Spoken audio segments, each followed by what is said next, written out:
Oleksandr Usyk absolutely destroys Daniel Dubois with a 5th round knockout in his rematch against the Englishman. In this video, I'm going to be breaking the fight down for you, explaining to you why this time round it was even easier for Usyk, taking a look at some of the tactical details and nuances in the fight, as well as addressing some of the pre-fight ideas and what we're going to call misconceptions about Daniel Dubois. All before explaining something potentially startling that I've spotted about Oleksandr Usyk that I actually think, in a weird way, has made him even better. Do I think this is the best version of Usyk we've ever seen? I'll get into it all in this video. Hello everyone, and welcome back to A Guy Called Henry. Well guys, I hate to pat myself on the back, but I don't. We predicted this one very, very well. I said that I thought that this fight would end earlier than the last one. I said I thought this fight wouldn't go as far as the last one did. I said I thought that the stoppage would come faster for either man. I thought that Dubois, in the first 6 rounds of the fight, would go much more aggressively at Usyk. I thought he'd rush him, and I felt that because of this, Usyk would stop him earlier. That was my prediction for this fight. I think my exact prediction, if I was forced for it, was round 8, but I said within 8 rounds. And a lot of questions were answered in this fight. Before the fight, we had so many of them. And also, like I said in my intro, I have spotted something about Usyk that I think he has harnessed to his advantage, and I talked about it in my prediction video, but it was confirmed for me here. Just before I jump in, guys, don't forget to bang a like on the video if you do indeed like it. Don't forget to subscribe to A Guy Called Henry if you're new. We have broken through 15,000 subscribers now, which is incredibly exciting. And get your comment in the comment section below. What did you make of this performance from Oleksandr Usyk? And where the hell do these guys go next? Because we're definitely going to have to talk about that as well before the end of this video. Now, to begin with, I want to start by talking about ideas that we had about these two fighters before the fight, what the general consensus was and what I'd said and what we found out about in the ring. The first thing was Usyk's motivation. There were some people that were questioning whether Usyk would still be motivated, and I rebutted that statement. I said, I don't think it's about motivation for Usyk. I think it's about discipline, about dedication. And Usyk confirmed as much himself in the post-fight interview. I don't have motivation. I have discipline. Motivation, it's temporary. Today you have motivation. Tomorrow, wake up early, you don't have motivation. When I wake up early morning in training, I never have motivation. I have only discipline. And I fully buy into that stuff as well. I think it was actually David Goggins who I first heard talking about the fact that motivation's not enough, that motivation isn't actually the thing that you want. You want obsession. You want to be completely disciplined and dedicated to something. Motivation's too fleeting. It comes and goes. You can't afford to be motivated if you want to be truly great, if you want to really push yourself to your limits. And I feel that Usyk as a man embodies that down to the T. The big questions coming into this one were really, how much has Usyk slowed down? And has Dubois improved? How much has he improved? Is he more confident now? Most people felt that he was quite a similar fighter, to be fair. Some people saying he'd made some improvements.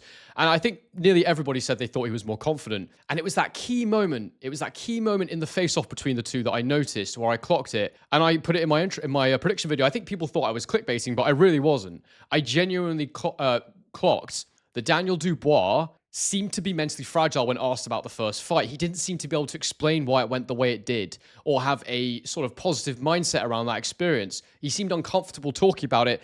And that instantly made me believe that he wasn't really confident. Like, he was seemingly confident, but how deep did that go? How ironclad was it? This is what I spoke about in my prediction video. And then thinking about the opponents he's been in with, where, you know, you can get confidence when you can hit someone back. He hit Miller so easily, Hrgovic so easily, Joshua even more easily probably than all of them. And being able to hit someone back, being able to make contact and damage them does keep you confident. It keeps you mentally in the fight. It's when you're getting hit and you can't land back that your confidence breaks.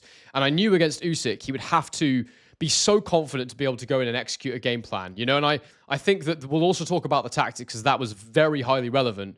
But to answer the question, was he more confident? I actually believe that he was only surface level more confident. And we need to talk about whether or not Dubois tapped out of this one. You know, I'm going to be careful with the words that I use, but we do need to have a conversation about the way the fight was stopped. So I from this, watching this, I don't think he was any more confident. I think he was pretty much exactly the same as the first fight, to be honest with you. Maybe slightly more confident in the eye, having had a greater period of time from the damage it took against Joe Joyce. But any confidence he did had quickly drained out of him when he started to miss shots, and Usyk just peppered him so cleanly. In round 1, the Usyk jab, you know, I showed you my tactical breakdown, the way he did the up jab. He dipped down and fired up through the guard of Dubois, the non-existent guard. And then Usyk would circle around him and fire over the lead hand with that southpaw jab as well. Same thing as the first fight, nothing really different than that part of Usyk's game. But the other big question was, how's Dubois improved? And I said that I didn't think he had. I thought he was exactly the same fighter from the Joe Joyce fight. I felt that he'd added the wedge defense, but that doesn't work against southpaws. And as you saw, he didn't really try and use it in this fight. That was one adjustment he did make. It wasn't something that was helpful to him in the last fight, and he certainly didn't try and use it this time. But yeah, I don't think he improved. I even tactically don't think he was any better in this one.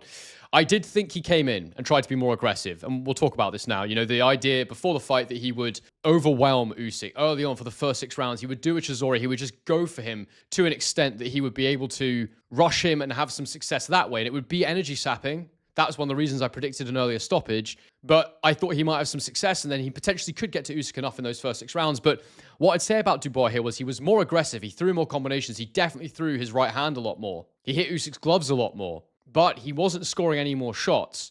And this extra aggression meant that he was far more open to being countered. And Usyk made the perfect adjustments in this fight to be able to capitalize on the way that Dubois approached the fight. I think that the way Usyk boxed in this one was down to a couple of reasons. I think one, it was a tactical adjustment, a strategic adjustment.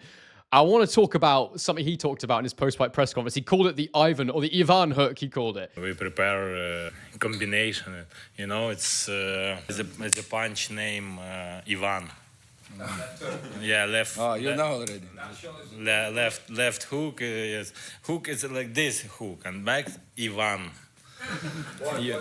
It's Ukrainian name. Ivan is like a big guy who living in a village and work in farm. Like a big guy, like a Cossack. And what is your name? My name is Ivan. But what is the principle of this Ivan hook? Why is this joke? But also, why is there truth in jest here? Why is the Ivan hook something that's revealing that he's spoken about? Well, I believe at the age of 38, when we talk about whether or not Usyk's been on the slide, I think that he is. I think he has slowed down. But I said this in my pre-fight prediction. I'm going to put it in right now. Everyone's talked about Usyk might have slowed down a bit. But if you look at those Tyson Fury fights, he hurt Fury multiple times in those fights, especially in the first one. And the thing about when your feet slow down is that you can hold them more, you plant them a bit more, and you generate more power. So there's a very real chance here that Usyk may have slowed down a little bit, but also he's filled out to heavyweight a bit more. And actually, he might be punching even harder because of that. He might be landing heavier shots because of that. And that's exactly what we saw happen. He wasn't moving his feet quite as much in this fight. You know, normally I'm used to seeing Usyk a bit more bouncy. I think the way he was fighting before, he was potentially unbeatable. I do think this version of Usyk, the right fighter could get to him because he does hold his feet a little bit more. But even in that, it was like he was able to stay in the fire in this fight. He held his feet a bit more. He made smaller movements with his feet to be able to counter. Because Dubois was so liberal with that right hand, Usyk was feeling it on his glove, and Usyk kept this hand actually, because he's a southpaw. No, this hand. Yeah, this hand. Glued to his chin. So every time Dubois threw a right hand, Usyk would catch it. And then after a while, Usyk would just step back far off that Dubois would overreach with a right hand. He wouldn't feel any glove. He wouldn't hit anything. His hand would be low, and Usyk would come back with the Ivan hook, the counter left hand. Sometimes it was straight, but the ones that did the real damage at the end of the fight for the stoppage were bent arm shots, looping shots. And this is what I meant in my intro when I said, is this potentially the best Usyk we've seen? I think that this version of Usyk, who holds his feet more, kind of because he has to, but it doesn't seem to matter. I actually think he could be even better, more dangerous as a heavyweight, because he is going to get more knockouts doing this. And it's, yeah, sure, I think it is out of necessity, but I also don't think it means that he isn't going to be even better. Right now, it looks like he's better than he's ever been. You know, Dubois was supposed to be an improved fighter, and he stopped moving faster than he did in the first fight. Dubois did try to be more aggressive, but it was still while trying to box Usyk, and you just can't outbox Usyk. Surely they knew that going into this one, but they didn't. They didn't rush him the way that I thought they would as well. I thought they would try and clinch a bit more. I thought Dubois was going to go crashing in from all angles, and we just didn't see it. But what that comes down to is the thing that I said a couple of times before the fight. I said it in my prediction video. I said it in my tactical analysis. It is that flaw. It is that flaw I called out, which is that he only defends with his legs. He dips, bending his knees, and he moves in and out with his legs and his feet. Because he can't block with his guard, he can't really walk people down. Because all Usyk's got to do is feint him and he'll move backwards again. All Usyk's got to do is hit him and he goes on the back foot. He's not someone that can glove up and march you down. That was probably AJ's best performance against Usyk, the second one, where he did exactly that. He tried to walk him down with a high guard, and that was certainly a far better performance than this. And speaking about Dubois' confidence, the other thing we need to mention here is the concept of quitting, and the fact that I said before the fight, actually, that weakness that he showed me, that inability to speak about the first fight, said to me that I'd made a mistake in one of my videos where I said I didn't think you'd see him quitting. I didn't think it was possible to see him quitting again. In this one, there is an argument to say that he at least let himself out of the fight, because he obviously takes a heavy knockdown the first time. He takes a very heavy knockdown the second time, and he doesn't get up. But the thing is, he's there and he's conscious, and he could have got up and got finished, but I think he knew he had nothing left. Now, you can say that's smart, you can say that's self-preservation, but there's some guys that they don't know when to stop, and I think Dubois does know when to stop. And look, kudos to him, because he's going to save himself a lot of brain cells. But at the same time, it does just show that there is a point he's not willing to go beyond. That means he'll never see just how far he can go, in my opinion. And yes, it's safer. Yes, it's more precautionary. Yes, it will keep his health better. But also, I don't think as a boxer, you can never truly fulfill your potential if you've got those breaks that you put on yourself. That's just my opinion. And perhaps it shows a lack of trust for his corner. The fact he doesn't think that they would pull him out and they would see when he was at the end. He had to do it himself, essentially. You know, he doesn't get to save himself the pain of people potentially saying that he quit again. And I do think, as I said in my prediction video as well, I do think that speaks to that sort of mercenary nature of his relationship with Don Charles. Don't think they're truly connected or bonded. I just think that Charles has been in there to do a job and run the camp. And I do wonder if Dubois will make a trainer change moving forward. It'll be very interesting to see because honestly, technically, he just hasn't got any better. Like I said, he's the same exact fighter with the same exact flaws, who, to be honest with you, was matched incredibly well in his last 3 fights. That is the truth of this situation. So to try and answer that question, is Usyk actually better now? I think he's the better heavyweight now. I think that we're going to see him in even more exciting fights now, as long as he's got some left.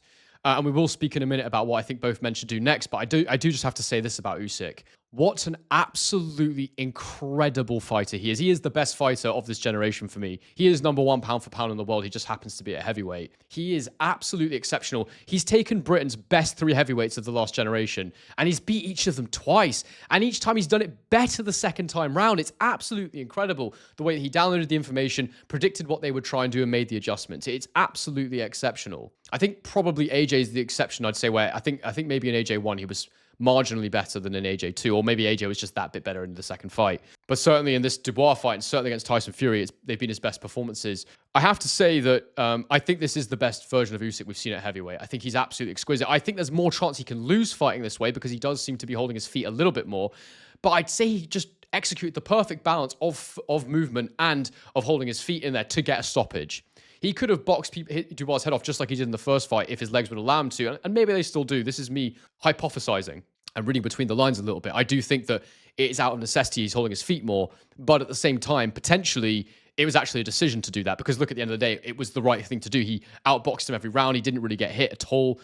He just completely destroyed Dubois in there. It was a fantastic performance. And I think the big difference was because he knew that if he could make Dubois miss by inches and come with counters, as I say, if Dubois is in punching range, you can hit him. The only defense he has is those legs. I've said it too many times now, but just to reiterate, that really was and is Dubois' problem. He's got to address that. He's got to figure that out. So what do I think is next for each of these fighters? Well, let's start with Oleksandr Usyk, because I think that he said he's only got a couple left, maybe 1, maybe 2. And the problem is that I don't want to stop watching him. And he's so good still. I don't think there's anyone on the planet that can beat him right now. I think there's only a couple of fighters that I'd be interested to watch him in there with, to be honest. I think I'd like to see Joseph Parker because it's a different style and Parker deserves a go.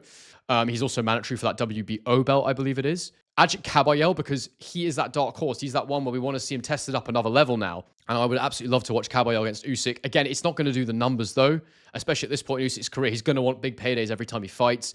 But just from a pure boxing standpoint, a purist standpoint, I think Kabayel would be a fascinating fight for Usyk. And finally, if we're going to chuck a wild card in there, I would be unbelievably intrigued by a Talma against Usyk. Of course, I make Usyk the favorite. Of course, the Talma hasn't earned that shot yet, but just purely based on the fact that he's got so much talent, you kind of want to just see it just because let's find out. Let's find out what would happen in that one. But it doesn't mean that Talma's deserved it, and it doesn't mean that that's what should happen. It's just something that would intrigue me. I'd much rather see a Talma than see a Fury third fight or a Joshua third fight.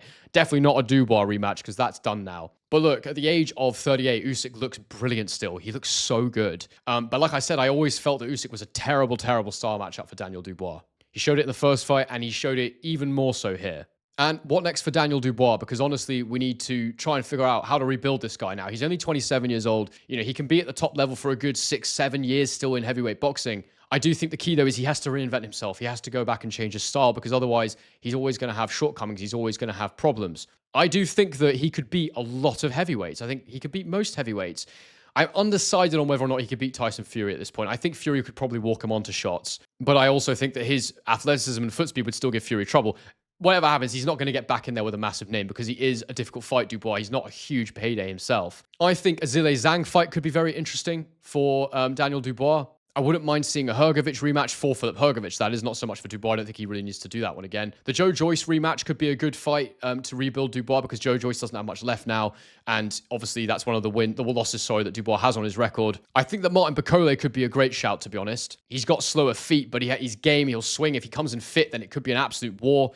Whatever happens, I wouldn't lower him too much. I just think he's gone in there against the absolute best guy in the division. I don't think he was really, really damaged. I think he needs a good rest now, a good bit of time out the ring, as Usyk will take himself. But I definitely don't think you need to move him down the levels so much. I think a top 10 opponent would be a good shout. I just don't know if, Joshua's not going to want to fight him because he didn't take the rematch when Dubois actually had a belt. Fury's not going to fight him because Fury only wants to fight champions. He'll be targeting that third fight with Usyk. But yeah, overall, it's an interesting one with Dubois. I think they can take their time rebuilding him. They could take 2 years if they wanted to, because he'll be 29. And my feeling with him is that he needs to go away and learn and study and rebuild himself. He's made enough money for a lifetime now from this one fight. From the last few fights, he's made so much money. He doesn't need money. What he needs is to go away and become a better fighter now. And so I think he needs to pick the right coach potentially. And I think he needs to, I think he has to. Look, it's not unfair to say he's not improved in the last few years. Under Don Charles, he's the same technically. He needs someone who could technically bring him on now. And I think he can take his time, but also I don't think they should lower the level too much because I just don't think it's necessary. But guys, I hope you've enjoyed this video. I will have a Pacquiao, I will probably have a Pacquiao reaction video out later, depending how that goes. I'm about to go and do my live stream for it now. But I hope you've enjoyed this. I hope you've enjoyed all the coverage on the channel. We're just getting started here. I think we're going to go all the way to the top. I think we're destined for huge things. I'm super excited about the speed that we're moving at, the growth rate of this channel, everything about it's just been brilliant. Had a couple of good predictions recently as well. And I really just enjoy doing this so much. So thank you to everyone who's supporting me. Thank you to everyone who's watching. Let's keep this thing rolling. And as I always say, on to the next one.